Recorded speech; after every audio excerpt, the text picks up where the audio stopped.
Oke, siap-siap ya, karena ada perombakan besar-besaran di dunia pendidikan Indonesia. Mulai tahun 2026 nanti, asesmen nasional kita bakal diubah secara signifikan. Dan percayalah, ini bakal mengubah total cara kita semua memandang kualitas sebuah sekolah. Nah, di sini kita akan bedah tuntas semua perubahannya. Oke, sebelum kita lanjut lebih jauh, ada satu hal yang penting banget buat kita luruskan dulu. Asesmen nasional atau AN ini sama sekali bukan ujian kelulusan buat siswa. Bukan itu. Anggap aja ini kayak medical check-up rutin, tapi buat sekolah. Tujuannya cuma satu, memotret kesehatan sekolah secara keseluruhan. Jadi ingat ya, ini rapornya sekolah, bukan rapor nilai per siswa. Nah, biar gampang, ini dia peta jalan kita. Kita akan bahas 4 hal, fokus barunya, siapa yang dites, gimana cara tesnya, dan yang paling penting, apa dampaknya buat kita semua. Oke, kita mulai dari yang pertama ya, perubahan yang paling mendasar. Jadi, sistem yang baru ini nggak lagi cuma ngelihat nilai akademik aja.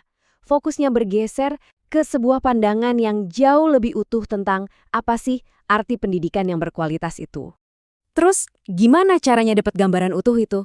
Nah, jawabannya ada di 3 pilar ini. Ada yang namanya asesmen kompetensi minimum atau AKM, terus ada survei karakter, dan terakhir survei lingkungan belajar.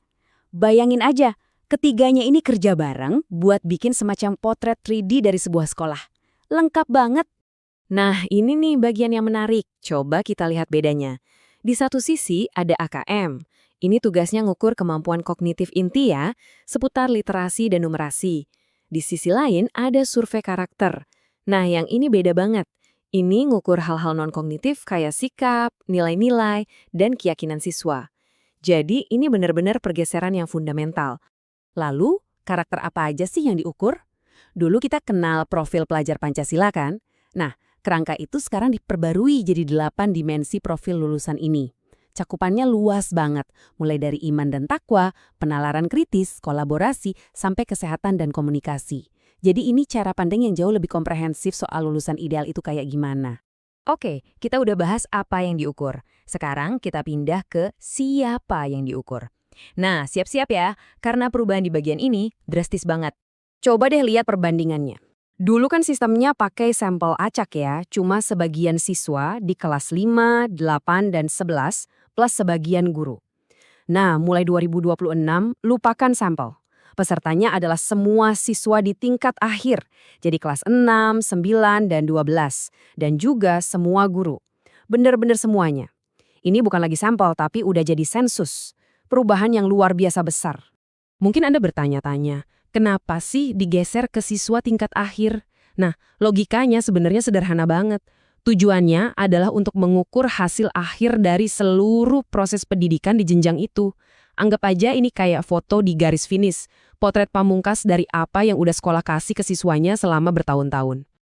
Tentu aja perubahan ini ada dampak teknisnya. Karena udah nggak ada lagi sistem sampling acak dari pusat, sekarang bola ada di tangan sekolah.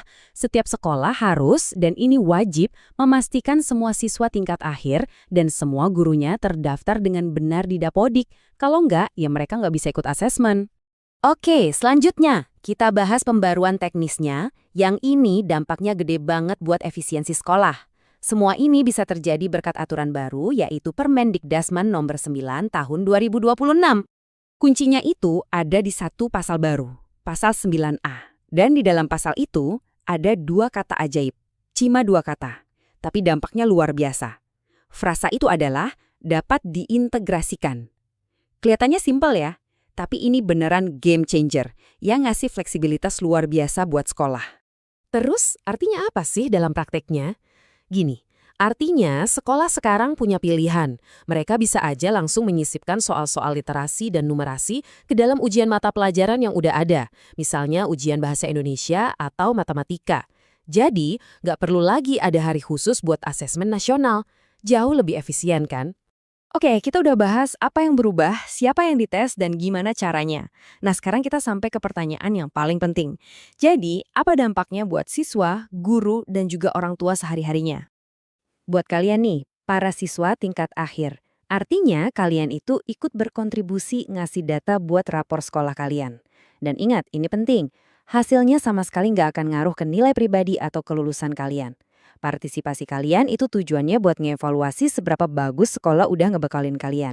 Nah, untuk Bapak dan Ibu guru ini juga penting banget. Karena sekarang semua guru ikut serta, artinya perspektif Anda tentang lingkungan belajar di sekolah itu jadi data nasional yang sangat komprehensif. Suara setiap guru sekarang benar-benar didengerin dan jadi bagian dari potret besar pendidikan kita. Dan terakhir, buat sekolah dan juga orang tua. Manfaatnya adalah kita semua bakal dapat rapor sekolah yang jauh lebih lengkap. Dan bisa dibilang lebih jujur. Kita jadi bisa lihat gambaran yang lebih utuh, mana kekuatan sekolah dan mana yang masih perlu diperbaiki. Terutama dalam hal nyiapin lulusannya buat masa depan.